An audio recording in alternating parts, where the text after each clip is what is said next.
Some businesses begin with a clear plan, others begin by noticing a gap. Through material, form, and experimentation, LumeHaus has quietly built an identity of its own.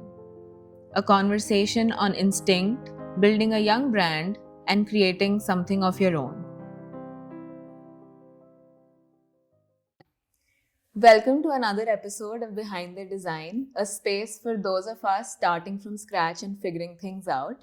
I'm Himanshi and I'm figuring out my way too. This space is my way of learning from others and sharing it with you guys. Before the lighting business, before LumeHaus, who was Vaibhav? Where were you? What were you doing? Tell me about it. Yeah, that's an interesting question. Who was Vaibhav? Still trying to figure that out, honestly. I mean, we all are. Right? Yeah.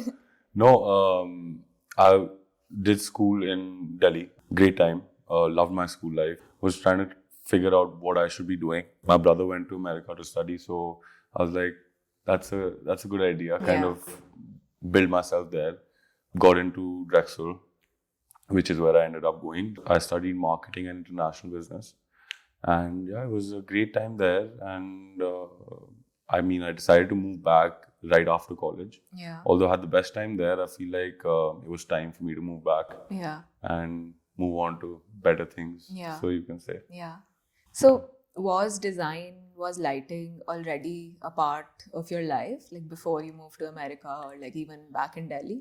Part of my life per se, not as much. My dad's been in the business for the past 2.5 decades. So I've always, when I was a kid, I used to go to the factory and like roam around and like go skate there and stuff like that. I was always fascinated by like the whole production side of stuff.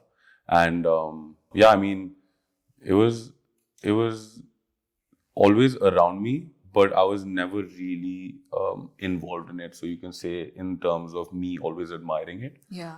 But as I moved back from college and I started working with my dad is when I was like, okay, I kind of enjoy this and I might have the knack for it. The lighting side of it, like the business side of it, or like the design side of it? So what actually got me to really love lighting in itself, just the process of a product getting made from like scratch to finish.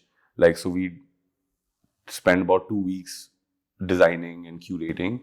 And once the samples would come in, like the whole difference in making that product and getting it into like a finished product, it just felt surreal. I was like, how do we create that to this? Yeah. And that was always exciting. So that's what kind of made me fall in love with lighting, so you can say. But had you like imagined this path like always? So I was having a conversation with my dad actually while I was going to start applying for jobs in America. And he's like, what do you want to do? And I was like, being very honest, I don't know if corporate life is for me. It's a very, honestly, very privileged outlook to have on life. It's like, okay, maybe I won't do corporate and like go towards coming back. Yeah, yes. So like the whole thing was like, okay, did marketing and all of that and got a job in marketing. Didn't enjoy it at all. Like I said, menial work. Yeah. Not like stimulating, and also like, okay, if I do something good, doesn't affect my pocket directly. Yes. If I do something bad, doesn't affect my pocket directly. You're doing it for someone else. And where does the motivation come in? Where does like the excitement come in? The thrill of like working. Yeah. Like right now, if I'm doing something with LumeHaus, it's like, if I don't do a shoot well, my content won't come out right. People won't like the brand. Yeah. There's like every time you make a decision, there's so much that it's affecting you. Exactly. Yes. And that's what kind of makes it exciting. Otherwise, like, what else is the point really? Yes. Yeah.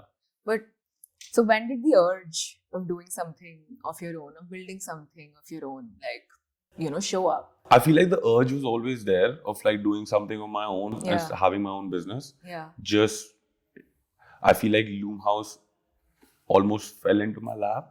So you can say, so like, my dad's in lighting. Yes. I was helping him with the export side and manufacturing, and kind of found or kind of realized there was a gap in the market. So in our market segment currently, I don't feel like there are too many brands that are there aren't too many brands that are doing a good job. Yeah. Sounds a bit condescending. Yeah. But But you know what you know. you know what you know, Yes. so you can say. So I mean, after I kind of curated the first collection with the designer when he came in, so I worked with my dad for the first 6, 8, 9 months in the export business, kind of Okay. trying to help him Yeah. streamline manufacturing a little Yeah. bit, kind of. What was that like? Streamline manufacturing is a pain. Working with your dad, like for those 6 to 8 months, or like even if it's more than that. What was that? It was more than that. I still do work with him. I feel like it's an absolute pleasure. So, Yeah. very honestly, I have a couple of friends that I've spoken to, and they have Yeah. like also family businesses, and they haven't had their parents or family be as receptive as I have seen my dad be. Okay. So, as soon as I came in, and mind you, I mean, very honestly, you can say I was a bit naive in terms of not having too much of work experience behind me. Yeah. Yeah. But I had a lot of opinions. Anyone that's 22, 23 years Yes. old coming into business Yeah. has opinions, Yes. right? You want things to go your way. You want things to go your way, and honestly, you have no idea.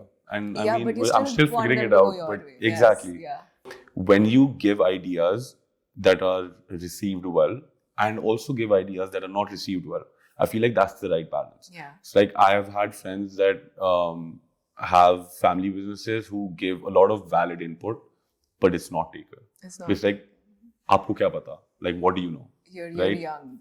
You're young. You have no Yes, idea. yeah. We've been doing this for 25, 30 years. Who are you to tell me how to go about my business, fair. right? Yeah, happens. So it's nice to have people that are that receptive to be like, okay, maybe you're coming from a place of like a new idea, new world almost. Yeah. So yeah, it's been an absolute pleasure. Also great for advice. Yeah. I mean, anyone that's worked in an industry for 20, 25 years has valid input to give. They have a lot of experience. A lot of Yes. experience, a lot of like. I mean, yes, you're coming with a new light, new opinions, as you said. New but- light. I like that. New light, but then they already have the experience, right? Like, Yeah, they do. So many years. Exactly. Yeah. Yeah. Yeah. No, but it's been a pleasure working with them. LumeHaus keeps me busy, and I'm really enjoying it. I feel like there's a lot to be done. Yeah. A I lot mean, of places. I think to go. you've just started. Yeah, it's been a year and a half yes. almost. 2023 is when I started working with my dad. So when I started working with him is when I kind of realized there's that gap in the market. And I reached out to someone to help me build my brand. Okay. So it took me 9 to 10 months to build the brand.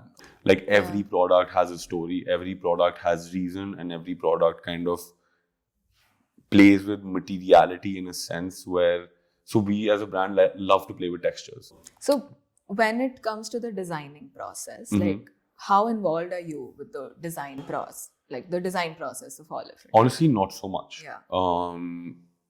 I have inputs, and from what David's, the designer's Yeah. name's David, from Yeah. what David's told me, the input is valid. So Yeah. that's kind of validating in a Yeah, sense. yeah. I have input, I don't design myself. So I wouldn't say I'm involved heavily. I'm there Okay. and we're working on it together. Yeah. I have opinions. Yeah. They're taken. Yes. Sometimes not taken. I mean, And fair enough. Yes. fair. Yeah. I mean, he's been doing it the for 20 designer, years. yeah. I've been doing it for 1. So, yeah, I mean, he's the man behind Yeah. the products. Yeah. He's the guy. So, I don't know where we'd be without him, really.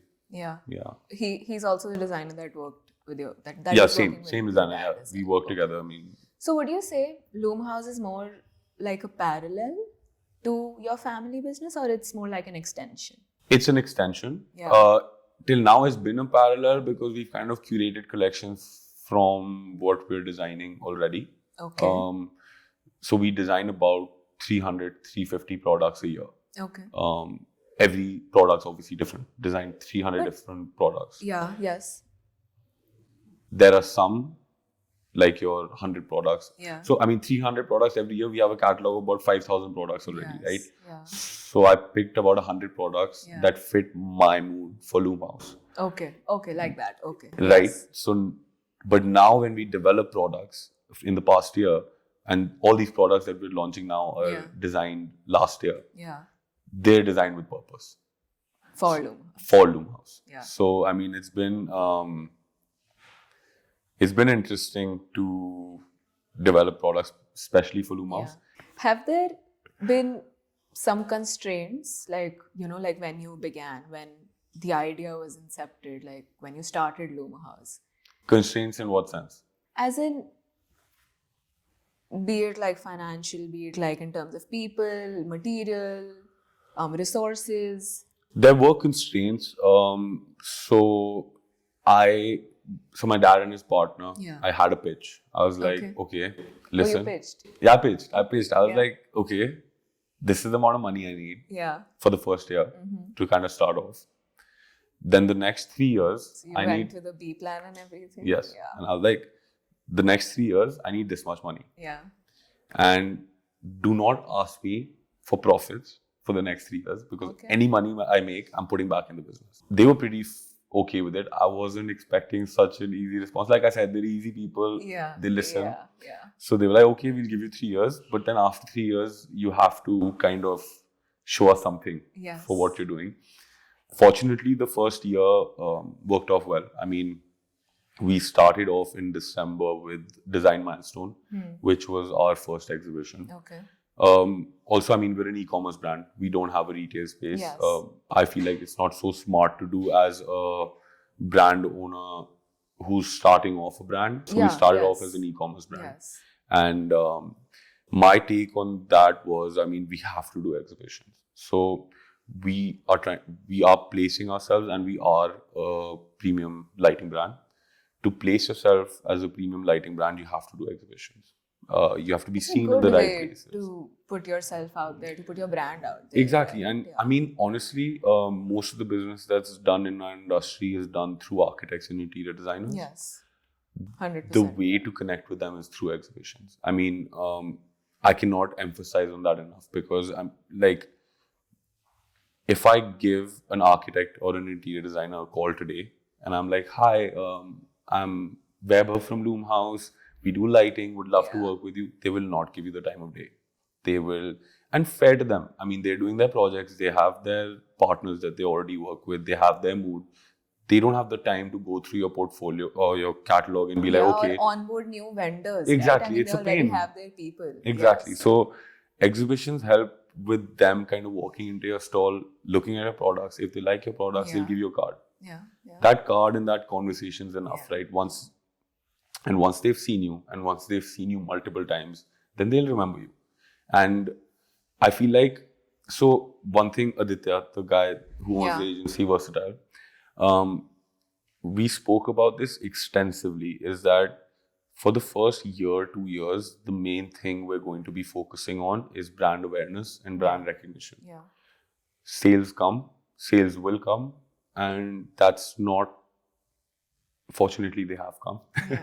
But that's that not the goal. That's not the goal. Why I even told my dad and his partner for the first 3 years, don't expect that money back, is because so the conversation kind of comes back to branding, right? I did marketing, so I kind of feel like that's where it kind of links, right? So branding for me is very important. How someone perceives your brand, how someone looks at your brand is very important, and where you position your brand is very important. So, I mean, there are about 100, so I'm just throwing a number out there. There are about 100 exhibitions that happen in India. Which ones do you do? Where do you be seen? Where are the right people coming in terms of consumers and even architects, interior designers? So, I mean, we're building a B2C brand, selling to consumers directly, but also obviously want to work with architects, interior designers. So you have to kind of find the right mix. Design Milestone was a great start for us. Gave us a great Kickstarter to understand what exhibitions are like. Footfall was great. Response was good. Then literally 2 months after that was India Design Week, and we were fortunate enough to get that. And that helped us really kickstart. Being there and being seen there kind of helped us get known in the market already. That was 5 months into the business, you've done an exhibition and suddenly everyone just knows about you.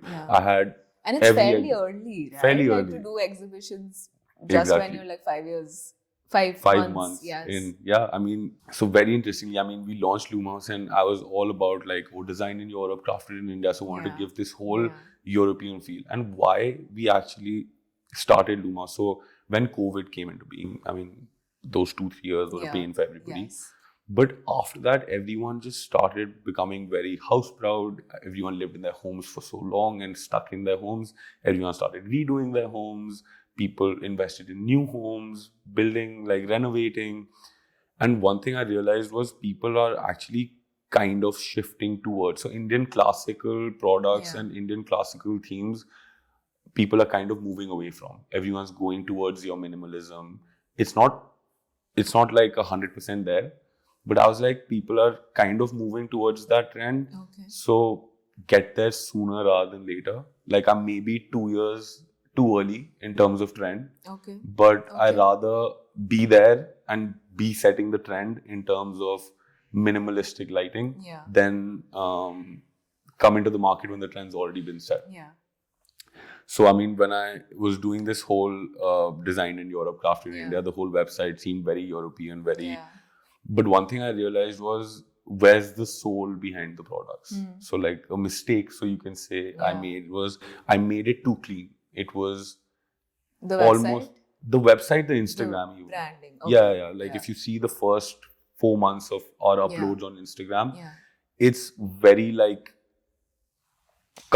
cutthroat is maybe not the right word, but like too minimal, too straightforward, too European, too like and very crafted. Crafted not in the handicrafted sense, but crafted in the sense that it almost looks fake.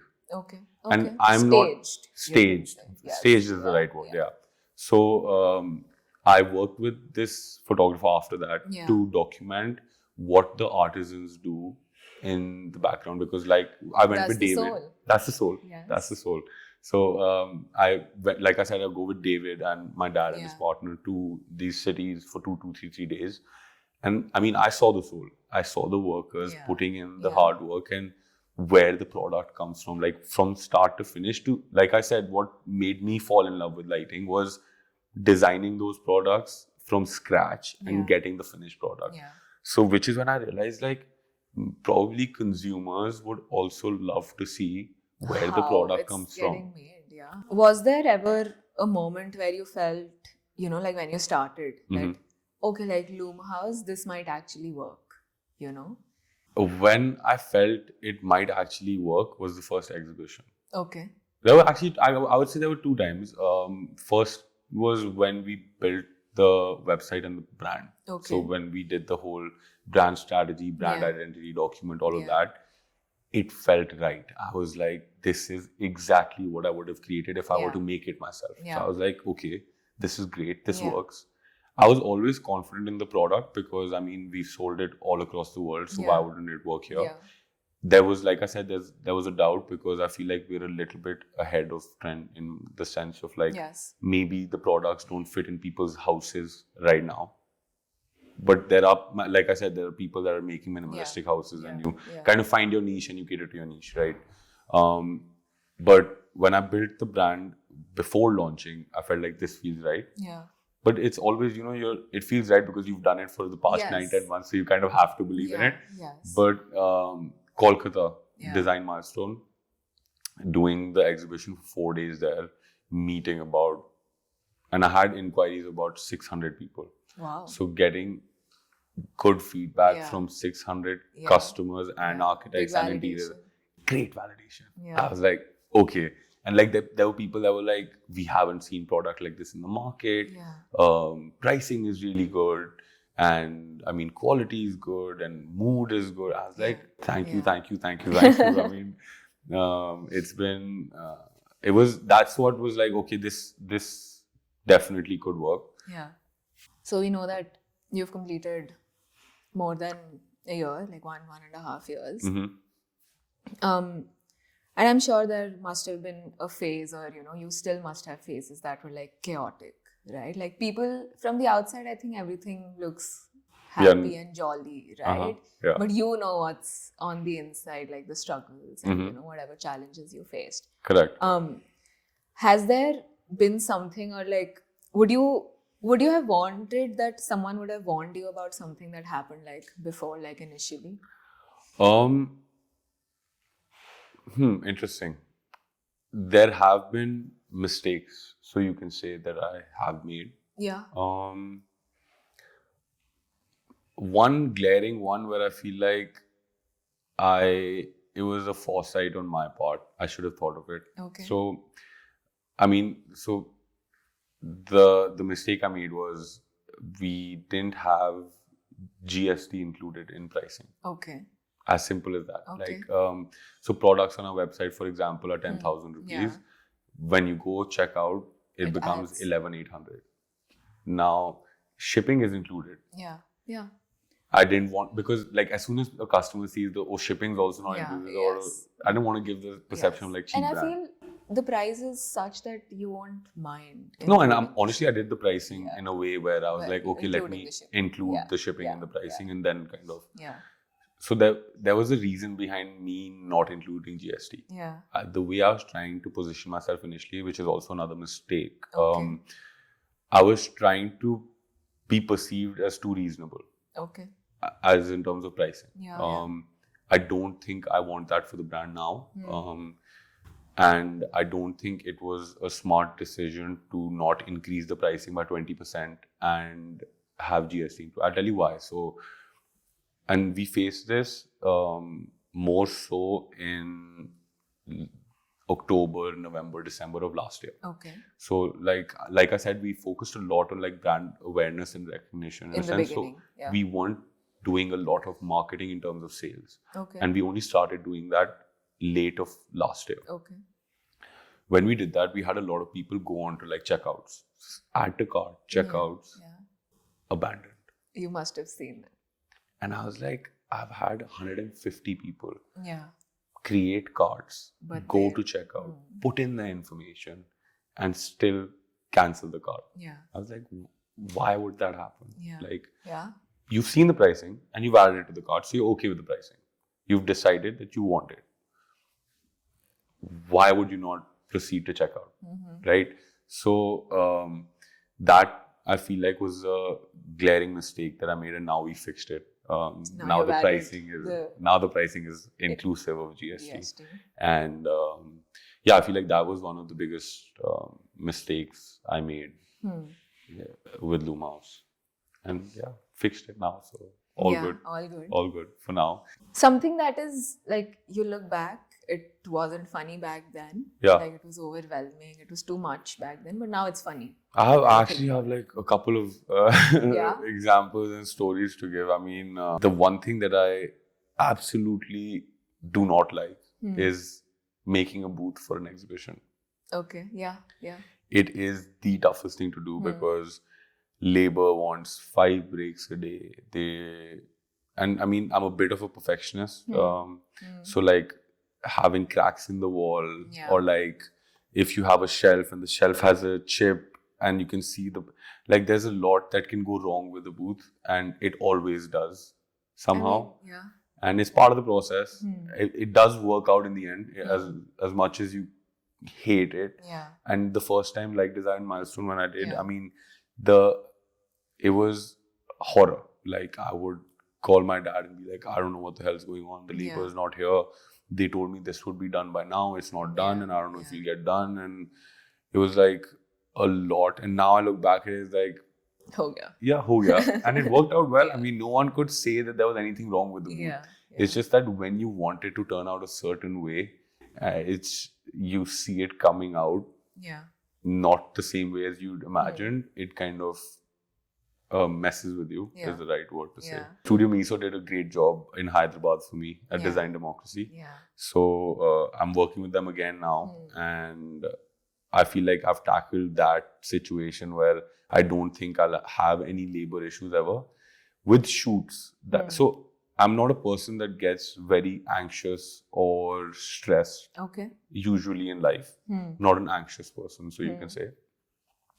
The only 2 things that make me anxious is organizing and doing a shoot and making a booth. I love being at exhibitions and speaking to people. I just do not like the process of the entire structure getting made Yeah. because I've not had the best experiences. So how I've tackled that is I've found the right people to work with. It could be photo shoots or it could be making the booth. Yeah. And I don't think I can stay away from it. I mean, I have to do it. So Yes. Fair enough. Yes. But it takes time, right? Like finding the right people. definitely does. Trial and errors. A lot of trial and errors. Ideally, hopefully, like in terms of like shoots, if there aren't any errors, that's great. But that's not really always the case. How it happens. Exactly. I mean, I've done in totality 4 like big shoots. 3 of them have turned out as I wanted to. Yeah. And I think we've kind of figured out our system. And even from like the content team's side, like my agency, we figured out how to give direction to stylists and photographers. I mean, to be fair, maybe even for the first shoot, the direction from our end wasn't great. So, it's easy to pass on blame. It's easy to be like, the studio didn't do their fair dues. Yeah. But I mean, you have to introspect a bit and be like, did we give them the right mood board? Did we give them the right brief? Yeah. So like now we've come to a point where our briefs are very precise. Yeah. Like we think about the video we want to shoot frame to frame, and it could be lifestyle. It could be just shooting a product, but we would be like, we need a 3-second close up. We need it zooming out. We need it zooming in. And we have 4 different references just for that. So we now try to leave as less scope of error as it is possible. When you come from a family business, I feel there are these 2 pulls, right? One is legacy and one is creating your own identity. How have you sort of navigated that? So I feel like it's actually been a little easy for me. So I'll give you a bit of context, right? So like I said, my dad's been in the business 25 years. This is something my dad and his partner also always wanted to do. They always wanted to do business in India. How they wanted to do it maybe would have been different because I mean, they like working the B2B way. It's so you can say it's easier work. Because when you're selling to wholesalers, retailers, your job is not to sell the product. You sell the product to them and they do the job of selling, right? So, which is where I was able to kind of find my own identity because they are handling exports and business abroad. And I kind of created this parallel vertical, so you can say, in LumeHaus, where I'm selling in India. When you're young, when you're 22, 23, it's tough to earn respect of the people that have been working there for 15 years. Right. Like we have merchandisers, production people that have seen me grow up. So I would imagine it would be tough for them to give me a little bit of respect. I mean, as you said, you were skating back in the factory. Exactly. No, so, and I joke about it with those guys now today. It's like, what was I doing then? Like, obviously I was a kid but like they remember me like that. That's their first impression of me, really. But I feel like that's where my dad helped quite a bit as well. So when COVID happened, I went to work in the factory for 3-4 months. Factory and offices in the same building. He told me, you have 3-4 months. This is COVID time. We're still working. The production is still going on. Work on the production floor. I literally, for 3 months, wired lamps on the production floor and made lampshades by hand. And it was an experience. It was great. And I feel like the people in the factory were able to connect with me a lot more. And just because of that. So, which is where I give my dad his fair dues. Is like, that was great advice because it helped me connect with them. Otherwise, it would have been a very superficial kind of connection. Then I went into merchandising for 3-4 months, worked extensively with them. So kind of worked in different departments to figure out everything. And also kind of get to know everybody and everyone get to know me in a sense. So that's how I found my own identity, I would say. I think timing played a great role in me being able to do what I wanted to do. Looking back, what would you say has been the most meaningful part about building LumeHaus? The most meaningful part? Sure. I mean, for me, the most meaningful thing would be, and it's a bit overwhelming as well. I'm sure. Yeah, it's like you're putting something out into the world that people are going to have an opinion about, Yes. and that's a lot to take in if you really think about it. It takes a lot of courage. Exactly. Right? Like I said, my dad and his partner wanted to always do business in India. So, kind of LumeHaus is my ode to them, of like, thank you for giving me the opportunity. So let me take that and Do it in India. And showcase to people what. So I spoke to my brother about this actually, and it was like a kid joining business, and he's using your products and your legacy to start a brand. They're giving me so much responsibility in terms of this is our past 20 years that you're now showcasing to their home country, in a sense. Like, they're like, this is our design, these are products, this is our production, this is what we do, and now you are showcasing it to India. And that's a lot. That's like, and I would say that's the most meaningful actually. I mean, it's being able to showcase what they have done for so many years and something they wanted to do, and giving me the responsibility has been the most meaningful, for sure. Does that come with pressure? Like, Yeah. is there pressure? Yeah, there definitely is pressure, and like it's almost self-induced. Yeah. So, and pressures, I feel like it's nice. It's a bit thrilling. It gets you going a bit, in a sense. So it's Until it overwhelms you a lot. Sure. Yeah, right. So it does, Yeah, and it does. There are days, Yeah. and that's when you need your people around you to calm you down. Your people around you to be like, you're doing what you're doing, and you know you're doing it right. Hopefully. Who are those people for you? Your Mom's mom? the biggest one. Dad as well. So mom, dad, also like friends to me. Yeah. So anytime I'm feeling a certain kind of way, I can just go speak to them, and they just like calm me down. Like I said, I don't stress a lot in life. I don't become too anxious. I feel like if you know what you're doing, in a sense, obviously you doubt yourself. Doubt's always there, but if you know where you're headed and what you want to do, and you kind of keep figuring yourself out, there's no reason to kind of get overwhelmed. Like, I mean, what is something that still scares you? Where am I headed? Like, I kind of have an idea where I'm headed, but there's so many options. Like, there's so much to be done. Like, where do you start? But I guess you figure your path out as you keep going. And I feel like opportunities also come as they do. Also, don't want to rush and do something too quickly. Like, take your time. It's easy to kind of go head on and do stuff in a hurry, but it doesn't always turn out right that way. It's better to kind of let work take its due course, in a sense. If you were, say, sitting across from someone who's where you were 1.5, 2 years ago, what would you tell them? Building a brand, stick to what you feel is right.